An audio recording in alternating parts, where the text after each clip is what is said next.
Honolulu is paradise, but it's not always easy. If you're thinking about moving here, or you already live here but struggle with some of the challenges, you're in the right place. Today, I'm going to talk about exactly how I make life work in Honolulu, covering everything from housing, cost of living, traffic, lifestyle, and the everyday struggles that most people don't talk about. If you're new here, my name's Duke. I'm a real estate broker based in Honolulu, and on this channel, we talk about real estate strategies to help you make better decisions about buying, selling, or investing. By the end of this video, you'll have a much better idea of whether Honolulu is truly the right place for you, and if it is, how to make it work for your lifestyle. Honolulu, the capital of Hawaii, gets its name from the Hawaiian words hono, bay, and lulu, sheltered, meaning sheltered bay. This name reflects its deep water harbor, which made it a key hub for trade, travel, and cultural exchange in the Pacific. Today, Honolulu remains the heart of Hawaii, offering a unique blend of urban convenience, island beauty, and deep-rooted history. Whether you're considering moving here or just curious about life in paradise, understanding its origins helps paint a picture of what makes Honolulu so special. Honolulu is bigger than you think. When people think of Honolulu, the first thing that comes to mind is usually Waikiki, but Honolulu is actually huge. It stretches from Hawaii Kai on the east side all the way past the airport to Salt Lake and Mauna Loa. Each area has its own vibe, cost of living, and lifestyle. So if someone asks me what it's like to live in Honolulu, my answer is it depends on where you live. Each area offers a totally different experience. That's why if you're moving here, you really need to spend time in different neighborhoods before deciding where to live. Parking is a daily struggle. Parking is one of those things you don't think about until you move here and realize how frustrating it can be. If you're in a condo, you might get one parking stall, even if you have a 2-bedroom unit. What if you have 2 cars? Good luck! Street parking is almost impossible in certain areas like Kaka'ako and Waikiki. And if you work downtown, expect to pay anywhere from $150 to $300 per month just to park. Trust me, parking matters. Cost of living.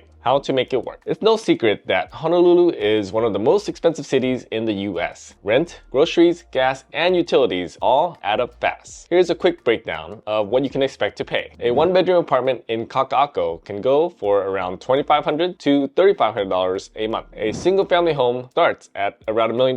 Gas prices are usually between $4.50 and $5.50 a gallon, and groceries, a gallon of milk can cost around $7. But there are ways to make it work. Real estate investing has been the key to making life in Honolulu financially sustainable for me. I started with a live-in flip on a Makiki condo, then bought and sold a pre-construction unit in Kaka'ako, and now own a home where I offset my mortgage by renting out portions as midterm rentals. Additionally, owning multifamily properties has been instrumental in managing the high cost of living, allowing me to build wealth while staying in one of the most expensive markets in the US. And if you're not into real estate, there are other ways to save. Cooking most meals at home, buying in bulk at Costco, shopping at Chinatown instead of grocery stores, and of course, beaches, hikes, and surf sessions are still free. The downtown versus town debate. If you ask locals what they consider downtown Honolulu, you'll get different answers. Technically, downtown is the business district. Think Bishop Street,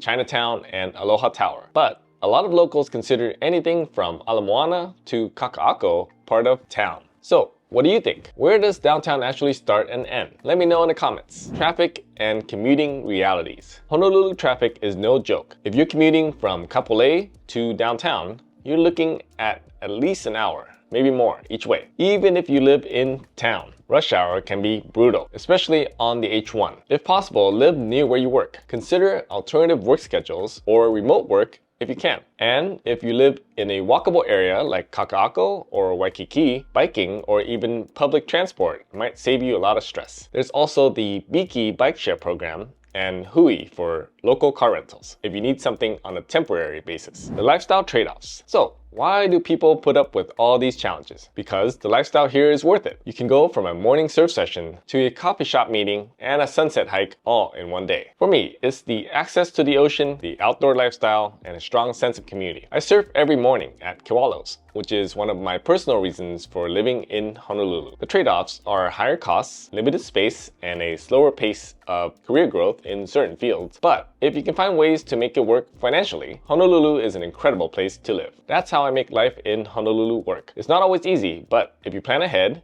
choose the right neighborhood, and budget wisely, you can make it work too. If you have any questions or tips of your own, drop them in the comments. And if you found this video helpful, hit that like button, subscribe, and check out my other videos on the Honolulu real estate market and cost of living. I'm always looking for new video ideas. So let me know in the comments below if you have a real estate question or a specific neighborhood on Oahu that you want to learn more about. Thanks for watching, and I'll see you in the next video.